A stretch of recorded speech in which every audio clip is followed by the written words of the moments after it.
Friends, America একটি বড়লোক দেশ।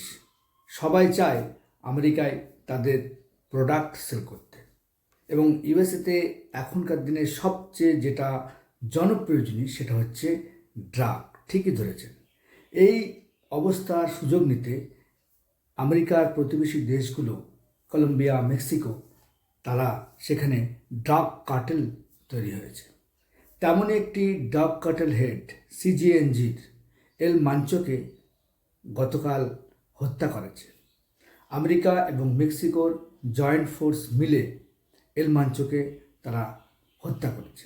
এবং তার হত্যা করার পরে তাদের কার্টেল মেম্বাররা মেক্সিকো জুড়ে যে ধরনের তাণ্ডব করেছে, গাড়িতে আগুন, বিমানবন্দরে, গোয়ালদাহারা বিমানবন্দরে আগুন, সাধারণ মানুষকে এবং পুলিশের ইনফরমেশন যারা দিয়েছিল তাদেরকে যে কিভাবে হত্যা করছে, চারিদিকে ম্যাসাকার, চারিদিকে হত্যা, চারিদিকে আগুন, বীভৎস, সে সমস্ত জিনিস আপনারা নিশ্চয়ই ফেসবুকে, টুইটারে দেখতে পাচ্ছেন।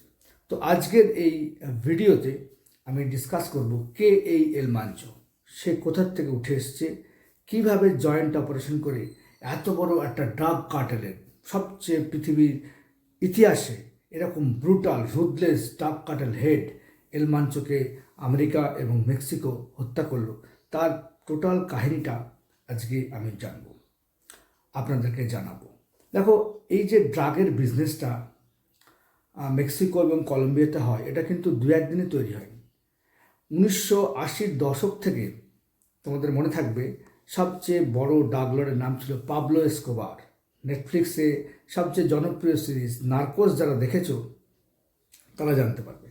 সো এই পাবলো এসকোবার কলম্বিয়া থেকে ড্রাগ পাচার করতো আমেরিকায়, প্রচুর ডলার ইনকাম করেছে, প্রচুর টাকা, মানে সে গাছের তলায়, মাটির তলায় টাকা লুকিয়ে রাখতো।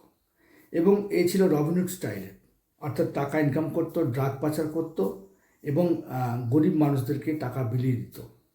এবং ইনি চেয়েছিলেন, পাবলো এসকোবার চেয়েছিলেন আমেরিকার প্রেসিডেন্ট হতে, কিন্তু আমেরিকার ডিএ এবং মেক্সিকো জয়েন্ট ফোর্স পাবলো এসকোবারকে হত্যা করে।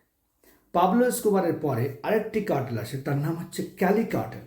ক্যালি কার্টেল একদম বিজনেস স্টাইলে অপারেশন করতো, তাদের সিইও ছিল, কিন্তু ক্যালি কার্টেলও তারা ধ্বংস হয়ে যায়।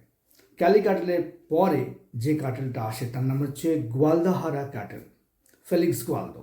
তিনি পুলিশে ছিলেন, মেক্সিকো পুলিশে, পরবর্তীকালে ড্রাগের বিজনেসে আসে।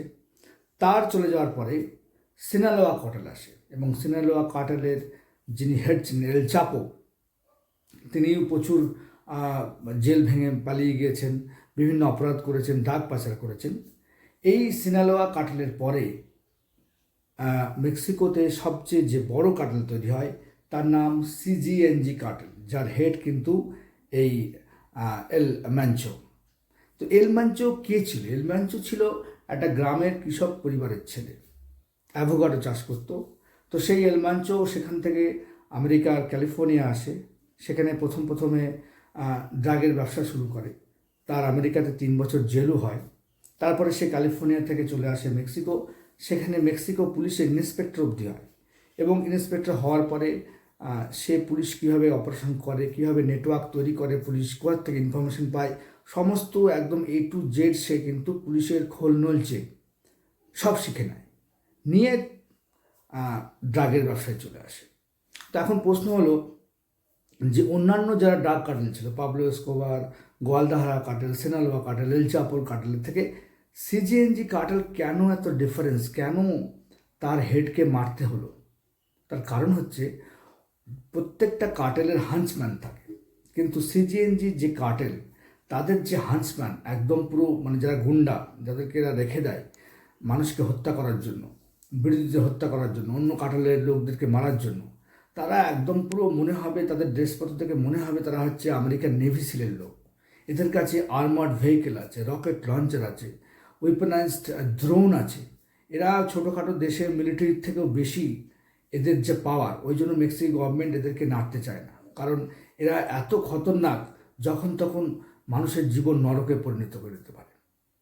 এখন প্রশ্ন হলো যে এই যে এল মাঞ্চো, এ কিসের ব্যবসা করতো? ড্রাগের তো ব্যবসা করতো। ড্রাগের যেটা সিনথেটিক ড্রাগ, ফেন্টিলিন এবং মেথাডিন, এই ফেন্টিলিনের বিজনেস তারা করতো। এবং সবচেয়ে আশ্চর্য ব্যাপার, এই ফেন্টেনিলের যে র মেটেরিয়াল সেটা কিন্তু চায়না এবং ভারত থেকে তারা প্রকিওর করত এবং ল্যাবরেটরিতে এরা প্রস্তুত করে সেই ফেন্টেনিল আমেরিকায় চড়া দামে তারা বেচত। তো গতকাল আমেরিকার ডিএ এফবিএ তারা ইনফরমেশন দিয়েছিল মেক্সিকোকে, এবং মেক্সিকো একটি ছোট্ট গ্রামে এল মাঞ্চো লুকিয়েছিল, সেখান থেকে তারা তাকে ধরে এবং তার গুলি লাগে। পরবর্তীকালে তাকে যখন হেলিকপ্টারে করে ইউএসএ নিয়ে আসা হচ্ছিল তখন কিন্তু তার মৃত্যু হয়। তার এই মৃত্যুর খবর ছড়িয়ে পড়ার সঙ্গে সঙ্গে কার্টেল মেম্বাররা শহর জুড়ে তাণ্ডব শুরু করে, গাড়িতে আগুন ধরিয়ে দেয়, গোয়ালদাহারা বিমানবন্দর দখল করে নেয়, সাধারণ মানুষকে হত্যা করতে থাকে। এমনই এদের তাণ্ডব লীলা।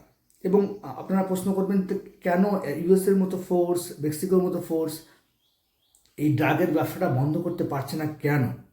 কারণ জানেন যে মেক্সিকোর মতো কান্ট্রিতে খুব গরিব দেশ, সেখানে একমাত্র বড়লোক হওয়ার উপায় হচ্ছে এই ড্রাগের ব্যবসা, যার জন্য ওখানকার মানুষের সংস্কৃতির মধ্যে মানে একদম পুরো রক্তের মধ্যে বলতে পারেন যে মুড়ি বাঁচি জেলে যাই করি না কারণ ড্রাগের বিজনেস করব।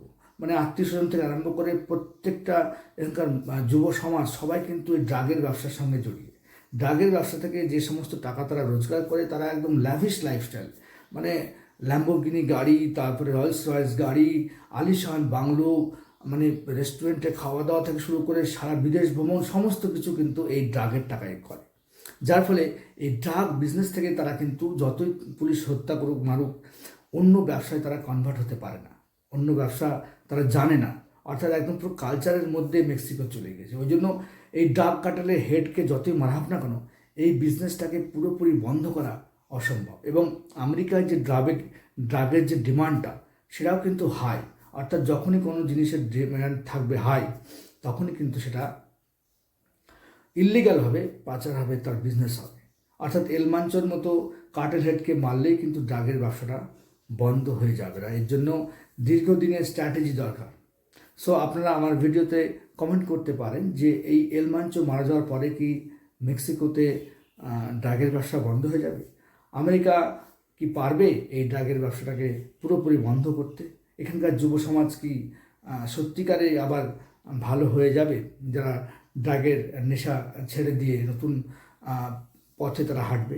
আপনারা কমেন্ট করতে পারেন আপনাদের যদি কোনো প্রশ্ন থাকে। আমার ভিডিও ভালো লাগলে অবশ্যই লাইক করবেন, আমার চ্যানেল সাবস্ক্রাইব করবেন। থ্যাংক ইউ, টাটা, বাই বাই।